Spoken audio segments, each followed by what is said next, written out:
Oke, langsung saja mulai tutorial Surpaknya ya. Jadi di sini tampilan awal kalau misalnya kita buka Surpak. Terus misal di sini juga udah disediain juga nih si folder datanya. Ini ada data blok model, terus ada kontur datanya, ada topografi, sama ada pemutak blok modelnya. Ini buat nanti kita memotong si blok modelnya. Oke, jadi caranya sebenarnya kalau Surpak itu kayak gini. Ini kan dibuka nih. Ini tuh yang ini adalah menu bar, ini adalah toolbar, ini adalah working space-nya. Nah, terus kalau misalnya di sini navigator kayak Mainscape kemarin sama aja. Nah, cuma sekarang kita kalau misalnya Surpak bikin si folder direktorinya. Jadi dia tuh sistemnya dia si file ini data belajar copy ini bakal nanti jadi satu folder utuh. Nanti di sini semua hasil ngerjain fit, desain, semua segala macam ada di sini. Jadi kalau Mainscape kan dia bikin subfolder terus kan. Misalnya desain data terus apa-apa. Nah, kalau misalnya Surpak itu enggak, dia langsung di satu directory aja. Nah, udah kita misalnya cari di sini di program file di itu aja lokasi penyimpanan kita, misalnya di desktop ya. Di mana nih coba? Oh, di Asus, baru desktop ya. Ini nih di data belajar copy. Nah, ini caranya gimana? Caranya adalah kita data belajar ini klik kanan, set as work directory. Ini artinya apa? Ketika misalnya kita mengcopy atau men-save semua desain pengerjaan pitnya, nanti semua kesimpannya di sini. Nanti kesimpannya di sini. Jadi kita nggak usah pindah-pindah lagi direktorinya. Oke, jadi yang pertama kita harus kerjakan, nanti kan kita pasti dikasih topografi ya. Nah, topografinya itu formatnya bisa dalam bentuk str atau string, bisa juga dalam bentuk dxf. Kalau misalnya dxf dwg itu nggak apa-apa, bisa dimasukin juga. Misalnya jadi kalau misalnya formatnya dxf atau dwg ataupun str kayak gini, tinggal di drag and drop aja. Misalnya contoh ya kayak gini. Ini diklik terus di drag. Nah, ini adalah topografinya. Topografinya caranya kalau misalnya muter-muter itu tinggal ngeklik mouse sebelah kiri aja tombol mouse-nya. Nah, kalau Surpak itu lebih user friendly ya dibandingkan Mainscape. Jadi dia nggak usah repot-repot amat kalau ngeklik apa. Jadi rotasinya enak. Itu kalau kontur data. Nah, ini kalau misalnya kita mau menghilangkan ini di sini, ini layer yang kalau misalnya di Mainscape itu pengerjaannya kalau misalnya kelihatan bisa dimatiin. Caranya ini ada logo mata, kita tutup. Nah, ini nggak kelihatan. Kita misalnya drag lagi yang topo. Nah, ini masih loading. Nah, ini adalah topografinya. Jadi sebenarnya topo sama kontur ini sama, cuma bedanya kalau topo itu hasil dari pengukuran total stationnya. Dia itu dalam bentuk poin-poin koordinatnya nih. Jadi misalnya ini inputan dari Excel nih, hasil pengerjaan TS si GPS. Nah, itu tuh semua masuk XYZ-nya nanti di Excel, terus dibacanya di sini. Makanya ada titik-titiknya kan. Kalau misalnya kontur, coba kita lihat kontur ya. Nah, ini kalau misalnya kontur, ini kita matiin aja. Dia bentuknya kan udah string ya. Namanya kontur. Kalau misalnya topo kayak gini. Nah, ini sebenarnya tergantung nanti dapatnya data seperti apa. Cuma yang penting semua yang dikerjain di sini bisa jadi topografi atau permukaan awal kita sebelum kita desain pitnya gitu. Nah, kalau yang sekarang itu yang kita dapetin sekarang ini ya blok model nikel ya. Jadi di sini kita dapatnya endapan nikel. Kenapa nikel? Karena memang Surpak itu banyak banget dipakainya di Sulawesi ya. Karena memang nikel banyaknya situ ya. Jadi kalau misalnya Surpak sebenarnya juga buat batu bara bisa, cuma dia lebih ke Surpak Geovia itu kan ada software sendiri untuk batu bara, itu adalah Minex kan. Nah, jadi biasanya orang lebih cenderung pakai Minex dibandingkan Surpak. Jadi Surpak itu biasanya untuk biji. Nah, di sini sih kalau misalnya sekarang kita nggak modelin dari awal karena itu bakal lama banget dan kayaknya buat dikejar segini nggak akan kekejar ya. Jadi kita usahain dulu yang penting jadi. Nah, jadi kalau misalnya tahap yang pertama ketika kita udah dapat oke lah, misalnya ini klik kanan bisa di delete layer ya. Itu jadi buat ngapus yang ada di tampilan utamanya. Nanti bisa dimunculin lagi kok. Misalnya ini nih, di drag lagi. Ini ada tulisan loading kan. Nah, muncul lagi, klik kanan, delete. Nah, kayak gitu ya. Nah, jadi yang harus kita lakukan pertama adalah yang pertama itu yang kita kerjakan si ini, klik kanan ya di sini. Klik kanan menu, kita nyalain dulu menu-menu yang perlu. Misalnya apa? Kayak surface design. Surface design itu untuk desain pit nih. Ini menu-menunya pit design, expand segment dan lain-lain. Kalau enggak terus misalnya menu udah beres ya. Habis itu toolbar lah. Toolbarnya kita masukin yang edit, terus pilih lagi yang scale transparansi boleh. Toolbarnya satu lagi display and height. Toolbarnya sama satu lagi apa ya? Surface design. Surface design itu jadi kayak menu yang ada di sini itu tuh sebenarnya toolbarnya dikeluarin ke sini. Nah, ini kita bisa geser juga, ini tinggal diklik aja. Diklik sebelah kiri mouse terus ditahan. Nah, digeser. Nah, ini untuk memperbesar si tampilan working space si desainnya ya, nanti si toponya biar nggak kekecilan.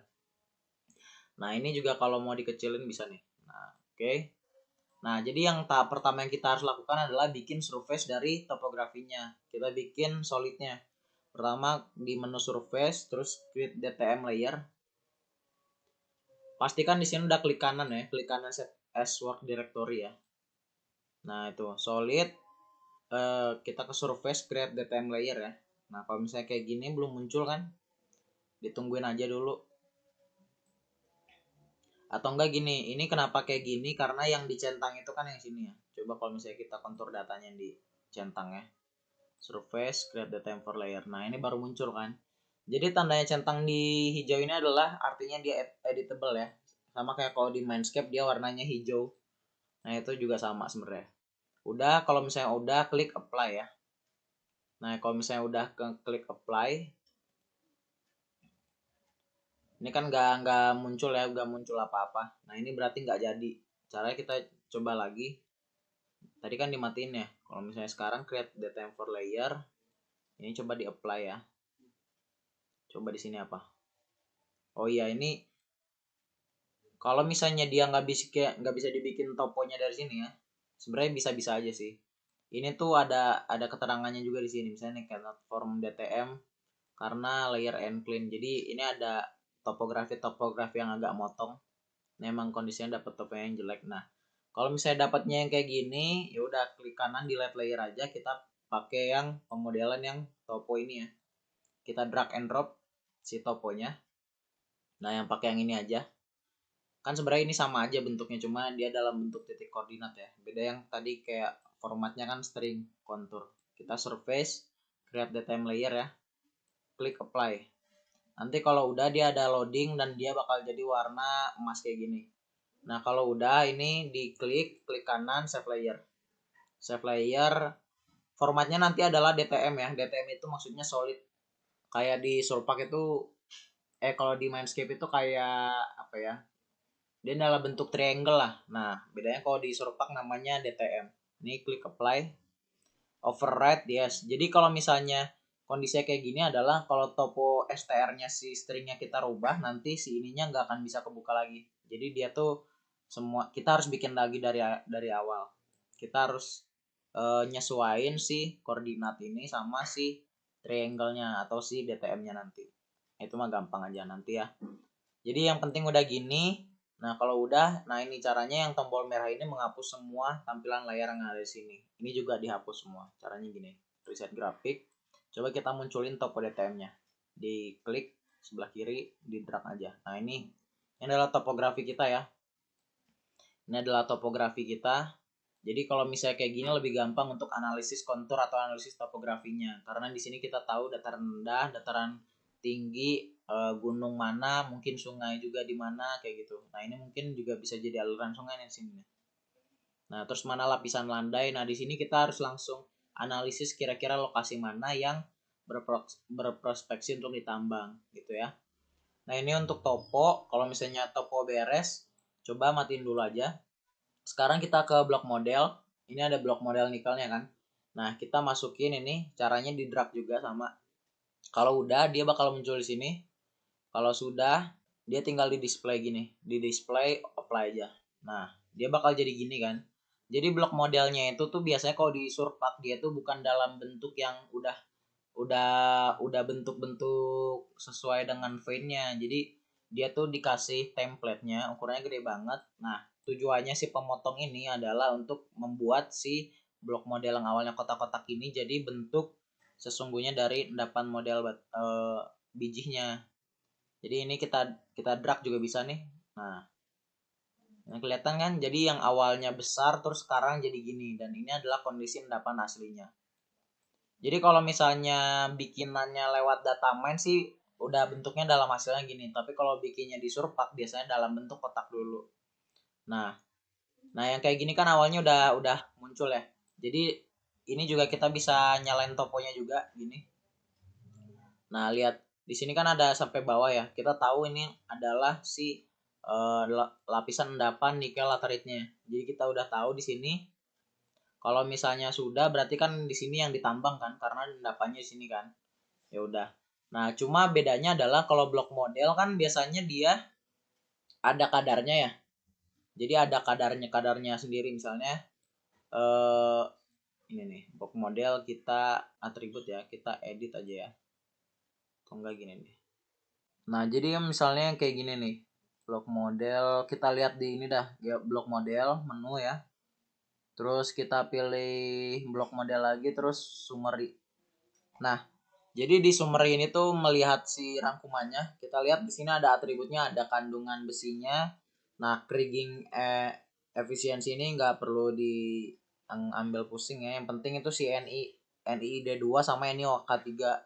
Maksudnya di sini apa? Ini tuh ngitung si estimasi sumber daya nikel yang menggunakan metode inverse distance. Kalau misalnya yang OK itu yang pakai ordinary kriging, kalau misalnya belajar statdas sama geostat ya. Nah, terus kalau misalnya SG specific gravity, kalau SM itu adalah perbandingan dari si magnesium sama Fe sama Ni-nya. Yang penting sih sebenarnya SG sama Ni-nya. Cuma Ni-nya kita harus tahu metodenya pakai inverse distance atau ordinary kriging. Saya pilih salah satu, misalnya inverse distance. Nah, kalau misalnya udah, ini kan bermacam-macam ya si grade kadarnya. Ini toponya kita matiin dulu aja.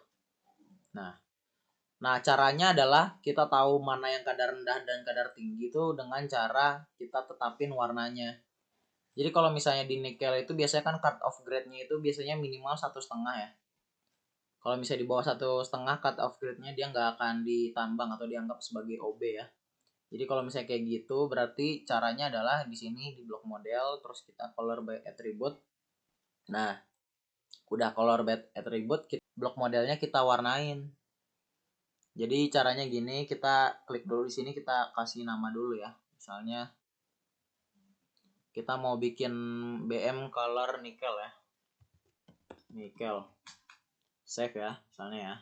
Nah, ini kan awalnya pink sama bluetooth template-nya ya. Nah, atribut color-nya itu untuk NI yang mana? Nah, kita pakai yang NI inverse distance ya. Nah, kalau misalnya udah, kita klik ini aja, reload atau scan. Dia muncul warna gini nggak? Nah, kalau misalnya enggak, kita reload aja. Kita bikin baru, misalnya gini, kita ngeklik min 999, artinya kadarnya itu dari yang nggak ada sampai 1,5 ya, 1,5.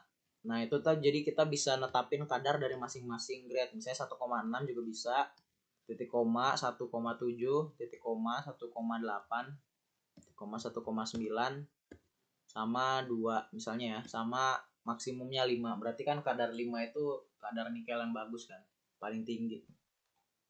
Nah, udah.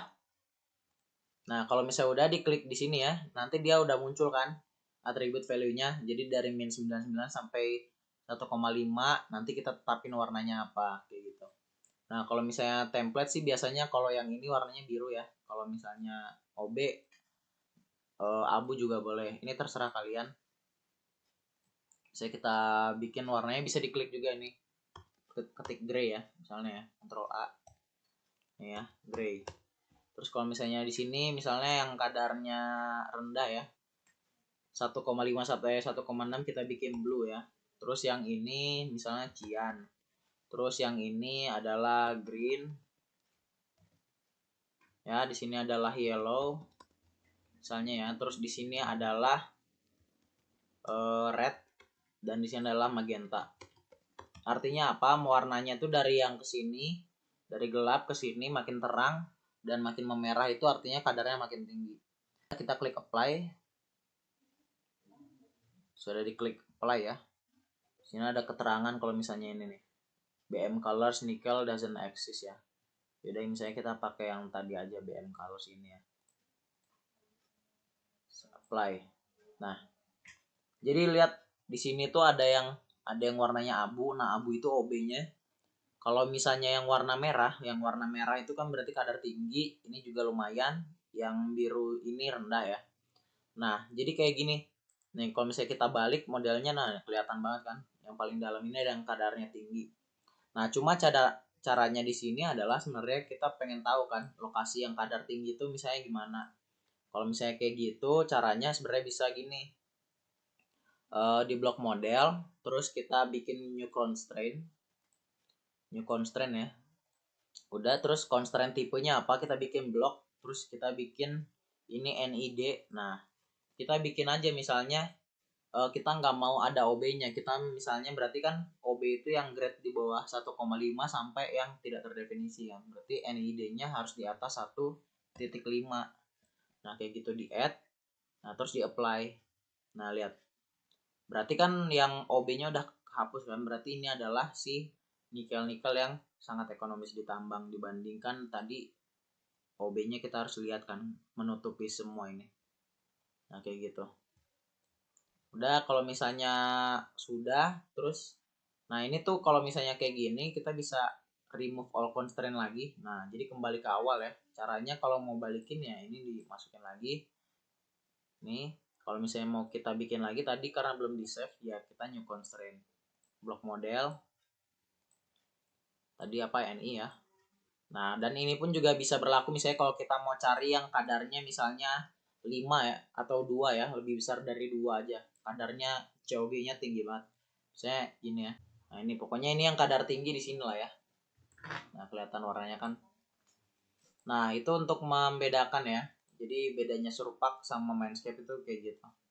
Terus kalau ini dimatiin aja. Nah, jadi sekian dulu untuk pengenalan awal sama masukin blok model.